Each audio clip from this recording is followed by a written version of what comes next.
Bonjour Monsieur Bégnat, Bonjour. Enchanté de vous rencontrer aujourd'hui. Vous êtes directeur de l'association ADIS, une association qui a été créée en 1999 à Roubaix. Parlez-nous de l'association, quels sont ses objectifs? C'est une association qui s'est créée, comme vous l'avez dit, en 1999. Elle a pour objectif de promouvoir, d'accompagner, de sensibiliser des demandeurs d'emploi qui résident soit en quartier politique de la ville, soit en milieu rural ou semi-rural, en tout cas je dirais dans toute la région, dans tout le département. Elle a pour objectif d'accompagner, de former, de sensibiliser à la mobilité, donc des demandeurs d'emploi, donc des gens qui sont disponibles pour pouvoir s'engager dans des parcours qui peuvent être des parcours civiques via du volontariat, ou soit effectivement de la mobilité professionnelle en entreprise, donc sur des durées qui peuvent aller de 1 mois à 12 mois. L'idée c'est qu'effectivement on accompagne ces publics-là pour leur permettre de faire de la mobilité un outil au service de leurs compétences pour pouvoir effectivement, je dirais, améliorer, voire accélérer leur capacité à retrouver un emploi, à reprendre une formation, à s'ouvrir au monde et pourquoi pas, je dirais, à faire des expériences qui leur permettent de changer et de faire levier sur ce que pourrait être le futur pour eux. Parlez-nous de vous, depuis quand êtes-vous membre de cette association et quelles sont vos missions? Moi je suis là un peu depuis le début, donc l'idée c'était créer une dynamique. Moi j'ai souhaité effectivement, je dirais, faire que cette question de la mobilité soit quelque chose qui soit accessible le plus possible au plus grand nombre. Donc c'est pour ça que tout ce qu'on fait est gratuit. L'idée c'est d'offrir effectivement des opportunités pour du public, jeunes, demandeurs d'emploi, chômeurs, enfin bref, toute personne qui serait intéressée de faire de la mobilité un élément clé de ce que pourraient être ses compétences dans sa vie. Voilà. Parlez-nous des membres de l'association, combien vous êtes et quelles sont les missions au quotidien? Écoutez, les membres, vous en avez des membres actifs, des membres passifs, des gens actifs qui veulent s'impliquer, qui font des choses, des gens un petit peu moins actifs. Donc c'est d'abord une structure qui est composée de gens qui sont d'abord effectivement, je dirais, des gens impliqués, militants, qui ont envie de faire les choses. Voilà. D'accord. Combien de jeunes ont été accompagnés depuis les débuts de l'association? Est-ce que vous avez des témoignages ou des retours à nous partager? Oui, bien sûr. On a fait nos 20 ans il y a pas très longtemps. Donc on a accompagné à peu près 3000 jeunes sur 10 projets divers et variés donc, qui ont bénéficié de nos services. On accueille à peu près par an entre 900 et 1500 personnes qu'on informe. Ça ne veut pas dire qu'on les accompagne tous. Oui, je veux dire, ensuite on accompagne. Accompagner, ça veut dire qu'effectivement ils ont été vus plus de 3 fois par un chargé de projet. D'accord. Donc là on tombe à 400 et ensuite on réalise à peu près 300 projets. Ce qui fait que entre 1500 personnes touchées, on peut les toucher à travers des forums, on peut les toucher à travers internet, on peut les toucher à travers nos réunions d'information qu'on réalise, mais les gens sont informés. Donc quelqu'un d'informé, c'est quelqu'un qu'on a vu une fois. Il est compté uniquement comme informé. Il devient accompagné lorsqu'effectivement il s'engage dans un processus avec plus de 3 rendez-vous avec un chargé de projet. Il devient donc accompagné. On est capable d'en parler, on est capable de dire voilà qu'est-ce qu'on va faire avec lui et on est capable de dire si effectivement il veut donner suite ou pas. Et ensuite on devient un réalisé, c'est-à-dire qu'on rentre dans un processus pour partir. Et voilà. Concrètement, la mobilité est-elle un levier d'accès à l'emploi? Qu'apporte une expérience à l'international aux gens? C'est d'abord un processus qui ouvre le champ de l'expérience. 2, c'est effectivement se confronter dans une réalité sociale, professionnelle, éducative différente.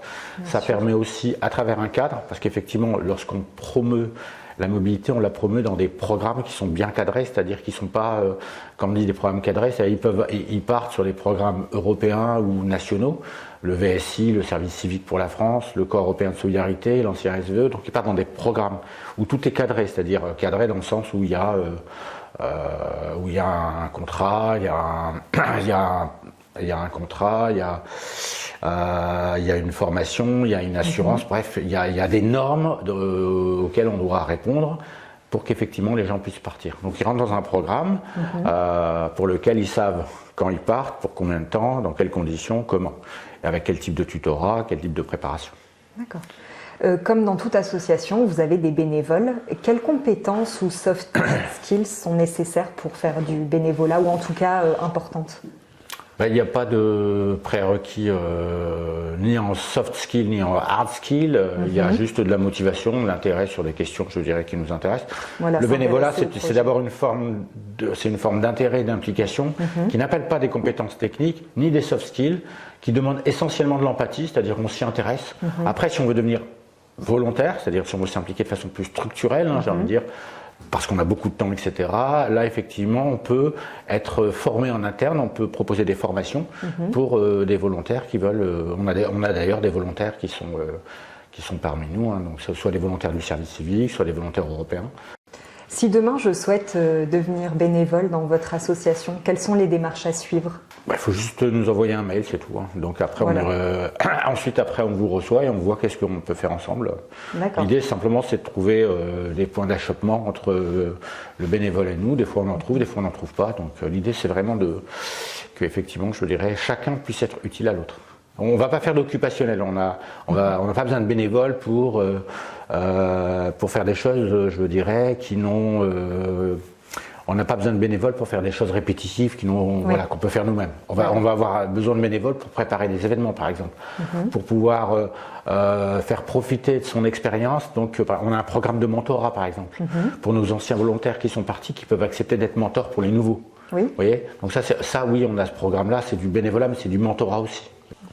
L'association ADIS propose la possibilité de faire de l'e-volontariat pour une durée de 3 mois. Ouais. Parlez-nous de ce concept. Depuis le mois de juin de l'année dernière, commencé un nouveau programme qui est basé effectivement sur le développement du e-volontariat.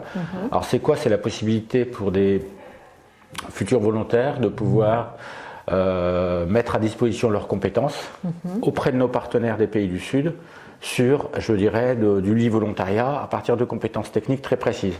Alors concrètement, c'est quoi? Ça peut être un volontaire qui peut apporter des compétences en matière de gestion de projet. C'est vraiment des compétences très ciblées qui peuvent se faire en e-volontariat. Donc du management, de la communication, de la gestion de projet, du reporting, des choses comme ça pour aider nos partenaires à mettre en place des outils de gestion pour certains, à mettre en place des contenus de formation, à développer par exemple des outils de communication, les aider là-dessus sur leur site internet par exemple. Voilà. Le e-volontariat, il est essentiellement concentré sur ce domaine de compétences-là qui peut être mobilisé. Vous voyez, ça peut être aussi, je dirais, des missions autour de la recherche de financement, par exemple aussi. L'ADIS a développé un réseau de partenaires locaux œuvrant dans le domaine de l'employabilité et de la jeunesse sur la région des Hauts-de-France. Pouvez-vous nous dire un mot sur vos partenaires? Les partenaires que nous avons, c'est soit des partenaires institutionnels, oui. La région, le département, la métropole européenne de Lille, les services de l'État, les communautés de communes, ça c'est des partenaires institutionnels et financiers. On a des partenaires aussi organisationnels qui peuvent être des structures qui peuvent nous envoyer du public, qui peuvent être des points d'information jeunesse, qui peuvent être des missions locales, qui peuvent être des clubs de prévention, qui peuvent être des associations locales, qui peuvent être des entreprises de l'économie sociale et solidaire. On a effectivement, je dirais, tout le lancement sur la nouvelle programmation 2021-2027 sur le volontariat, donc le corps européen de solidarité sur 2 volets, le volet volontariat classique et le volet humanitaire. On a aussi tout un travail sur le développement des compétences professionnelles, la mobilité professionnelle dans le cadre d'Erasmus Éducation et Formation. Nous sommes en 2022 porteurs du bureau d'assistance territoriale Erasmus pour former les associations, pour associations, entreprises, centres d'apprentissage, organismes de formation professionnelle, collectivités, pour leur présenter les opportunités du programme Erasmus. Donc pour leur montrer effectivement que le programme Erasmus peut être un excellent moyen, un excellent levier pour appuyer la stratégie des organisations. Donc ça prend la forme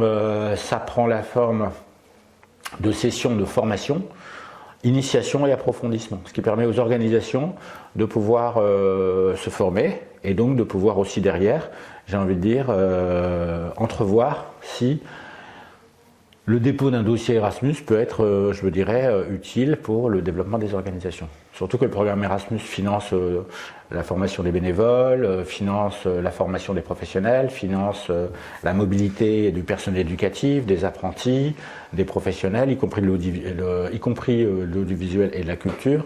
Le programme Erasmus permet aussi, éducation-formation, permet de mettre en place aussi des stratégies de partenariat, donc de financer ces stratégies de partenariat pour créer des outils, pour créer des modules de formation, pour créer des contenus pédagogiques. Donc le volet partenariat du programme Erasmus peut financer effectivement avec des partenaires européens des contenus de formation, des modules des outils. Donc c'est pas négligeable parce qu'on a un gros budget pour pouvoir financer beaucoup d'initiatives pour les acteurs, je dirais, de tout type. Hein. Donc voilà, c'est ouvert effectivement à tout type d'organisation, qu'elle soit publique ou privée. Merci beaucoup, Monsieur Baignard. Voilà.